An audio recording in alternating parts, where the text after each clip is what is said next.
sejam muito bem-vindos ao canal Questa Interativo. No programa de hoje nós vamos estar falando sobre qualidade do solo, rotação e produtividade no setor sucroalcooleiro. E para falar sobre esse assunto, nós vamos estar recebendo o doutor Sandro Roberto Brancaleão.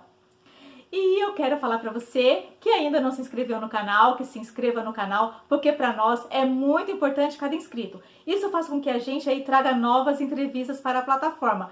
E também eu quero te pedir que você aí compartilhe esse vídeo nas suas redes sociais e com os seus amigos de WhatsApp.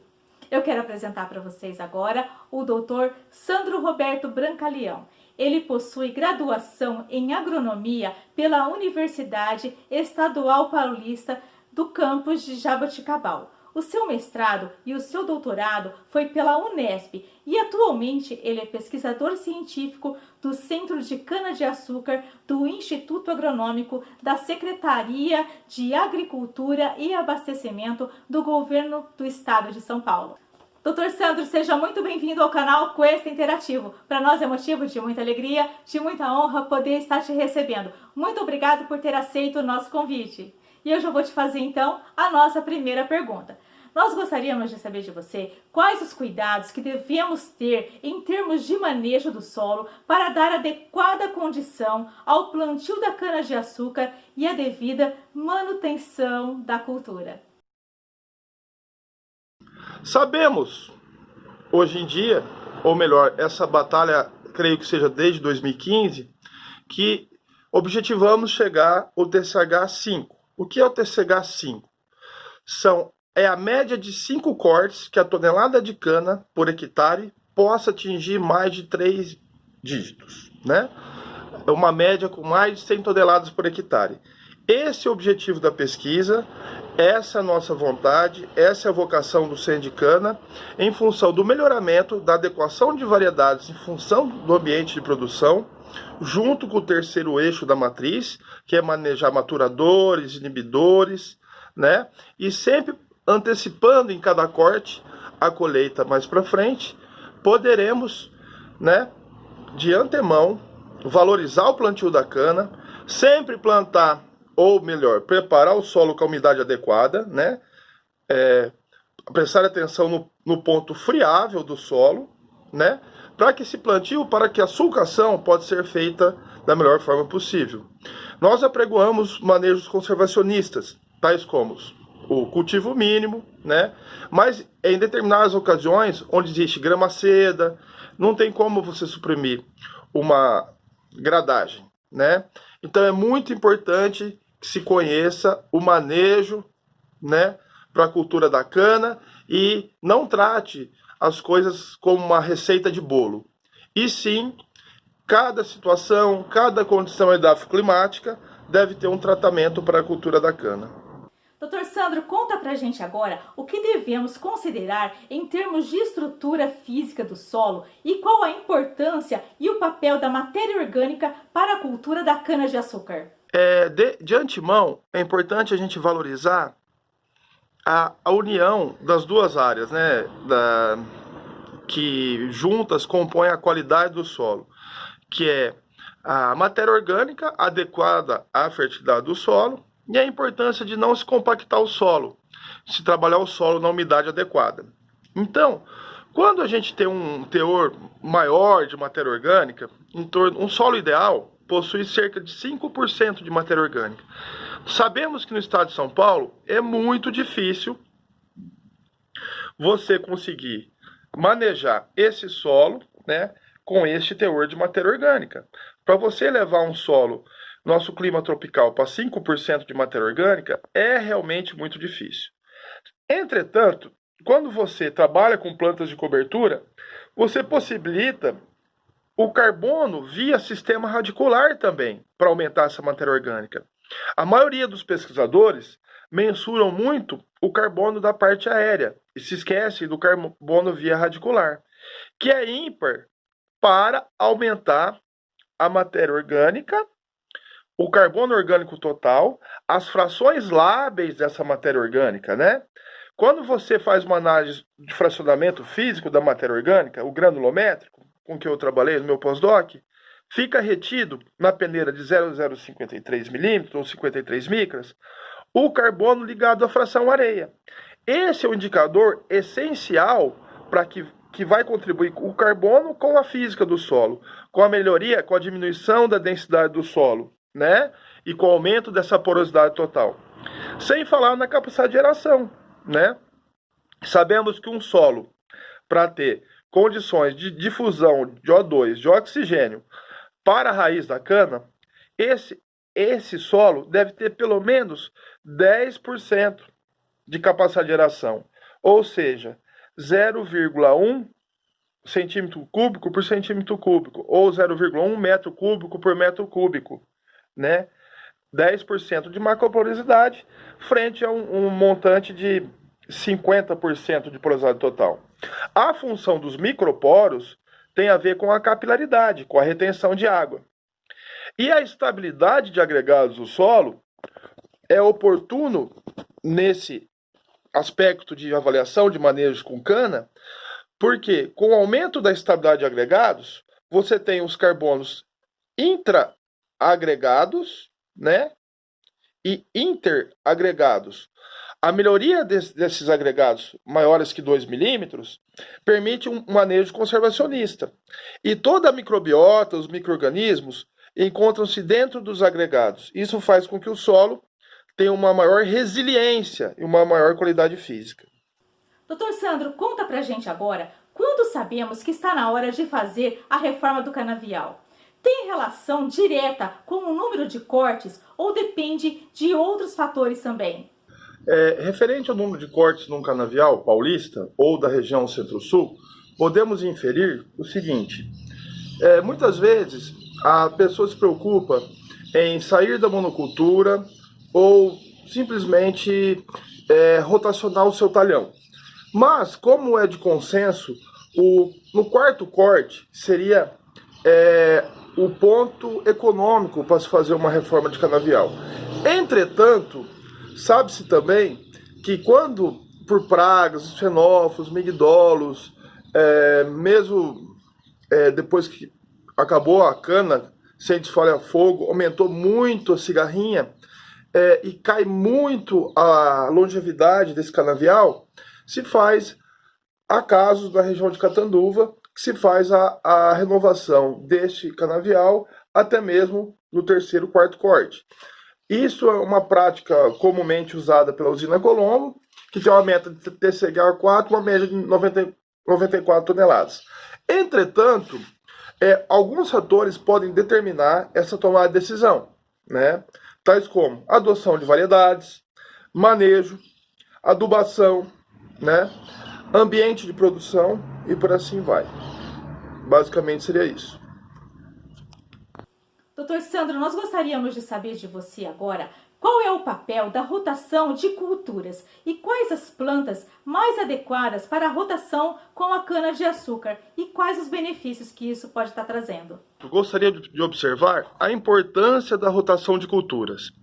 A rotação de culturas é bem antiga, os trabalhos do IAC, do início da estação experimental da época de Dom Pedro, o efeito em variedades antigas de cana.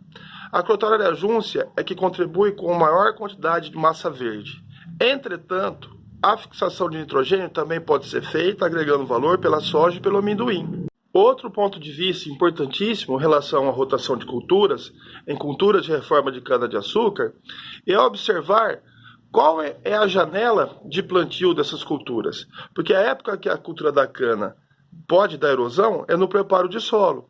Então, ver a época de plantio desse cultivar de soja, ver de que forma você vai colher esse amendoim, para não perder tempo também para a cultura da cana em subsequência, e acertar o ciclo dessas culturas de importância econômica sem onerar ou prejudicar a cana.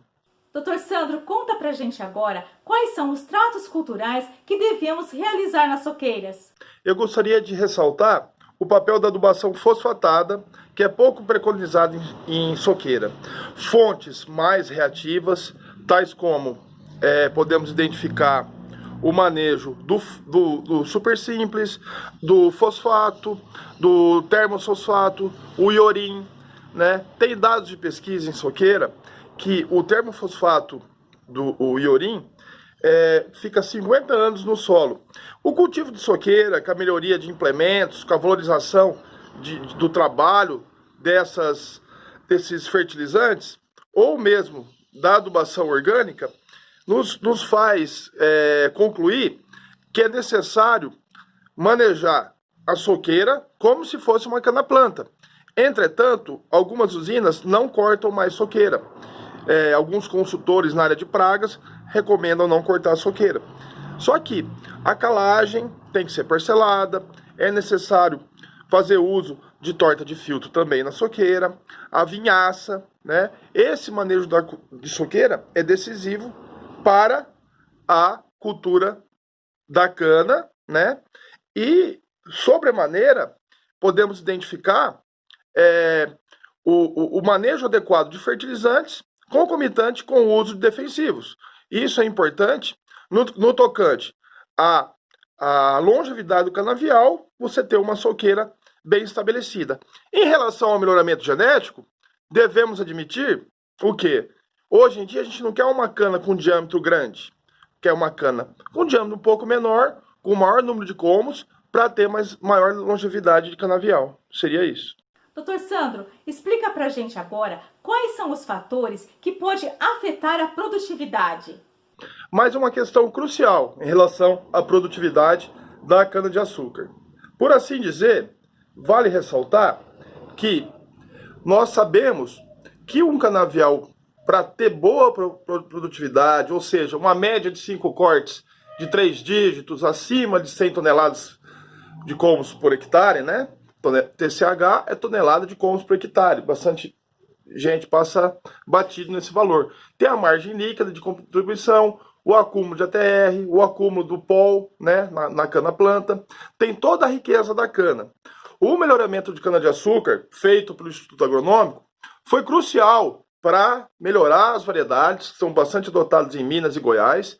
Também cresceu muito a aceitação da IAC 95-5000, IAC 95-50-94, IAC 91-10-99. São variedades muito positivas, tem clones oriundos de Pindorama, da seção experimental, que se adaptam a ambientes de produção, cujo ambiente de produção é o argissolo. Então, para mim é crucial o incremento dessa produtividade, valorizar a alocação ambiental, alocação de variedades, de acordo com o ambiente de produção. Isso é crucial quando a gente pensa em manejo conjunto, né? Manejo avançado, que o Ambicana preconiza, o manejo avançado, que o IAC preconiza, de acordo com a água disponível, com a CAD, e também com ambientes acima de A1, né?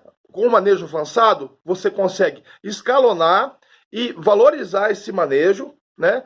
Tanto em soqueira, tanto em cana-planta, viabilizando a cultura da cana com manejo avançado, com torta de filtro, com vinhaça, com fertilizantes especiais, uso de algas, uso do nitrogênio na hora correta, concomitantemente maior 30 kg de N por hectare na cana-planta, sem subestimar o nitrogênio na cana-planta e sem subestimar o fósforo na cultura de soqueira. Essa é a minha opinião.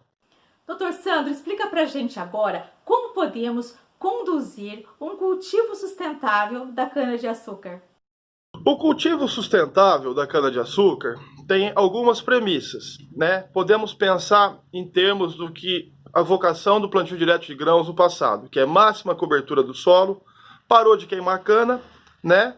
Então isso já foi um grande avanço, ocorreu outras pragas, outras doenças, mas a máxima cobertura do solo, portanto, a cana por si só tornou-se uma cultura sustentável, porque o que controla a erosão é palha na superfície, né? Mínima mobilização, viram a importância de economizar óleo diesel também, porque 25% do custo de produção é onerado com preparo de solo, né? Mínima mobilização, máxima cobertura do solo, né? É um pilar muito grande na agricultura conservacionista. Aumento dessa matéria orgânica do solo. No estado de São Paulo, é muito difícil, com cultura de grãos, você aumentar 5 centímetros de 0 a 5, aumentar o teor de carbono no solo. A cana-de-açúcar você consegue aumentar de 0 a 10, de 0 a 15, em função das radicelas, que é formada por baixo do mulching, do colchão de palha que é formado.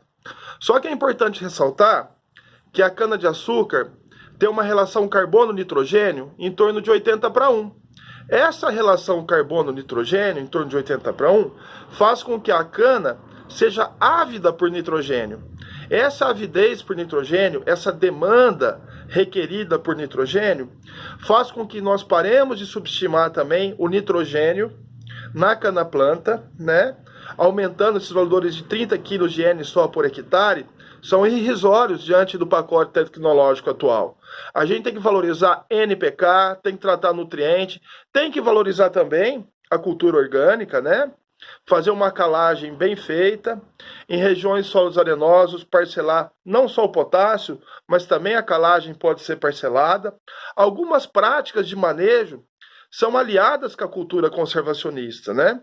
Então, voltando aos 3 pilares: máxima cobertura do solo, mínima mobilização e, no caso da cana, na minha opinião, adequação varietal de acordo com o ambiente de produção. Porque de todas as culturas, a cana é uma das que mais expressa a pedologia. Então, a importância de se coletar amostras, né? De 0 a 20, 20 a 40, 80 a 100, e fazer uma amostra pedológica bem feita, também contribui para a agricultura conservacionista e também é uma prática de manejo saudável, salutar, é uma ferramenta importantíssima a adequação das variedades, conjuntamente com o escopo nutricional, né? Se você pegar uma folha de cana com só 3 gramas por quilo de N, é muito pouco, ela não vai estar verdinha. Dependendo de variedade, vai estar mais verdinha ou não. A gente quer chegar a 8 gramas por quilo de N, seria o ideal. É o meu ponto de vista. E também em relação ao fósforo, cada variedade se comporta de uma forma. Doutor Sandro, responde pra gente.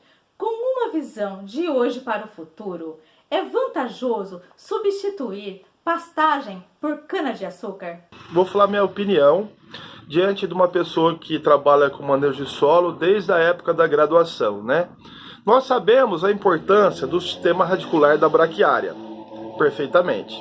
Sabemos também que o Brasil possui 200 milhões de hectares de pastagem, frente a só 10 milhões de hectares com cana, sendo que 5 milhões e meio está na região centro-sul, né? E as épocas de colheita entre cana no centro-sul e no nordeste são defasadas, certo? A região oeste do estado de São Paulo é uma região importantíssima ao boi gordo, ao boi de corte, a pastagem. Araçatuba, Andradina, toda essa região é uma região importante no tocante ao manejo de bovinos e manejo de uma pastagem sustentável. Quando a pastagem é degradada, ela já está pobre fisicamente. Quando ela está depauperada, ela está pobre quimicamente. Diante dessa situação, com o levantamento de curvas de nível, de terraço, a estrutura que as usinas possuem hoje em dia, é muito vantajoso substituir pastagem por cana, sim. Eu sou a favor da substituição de pastagens por cana-de-açúcar, respeitando dentro da propriedade o que está na legislação, né? A reserva legal e tudo mais. E a pastagem tem seu lugar, sim. E o pasto deve ser tratado como cultura. O pasto também deve receber uma calagem. O pasto deve ser irrigado, um manejo nutricional adequado. O suporte de carga do pasto deve ser bem feito. Agora, quando entra a cana-de-açúcar numa situação dessa, a sistematização do terreno deve ser bem feita, levantar as curvas em nível adequadamente e substituir, sim, a pastagem por cana-de-açúcar.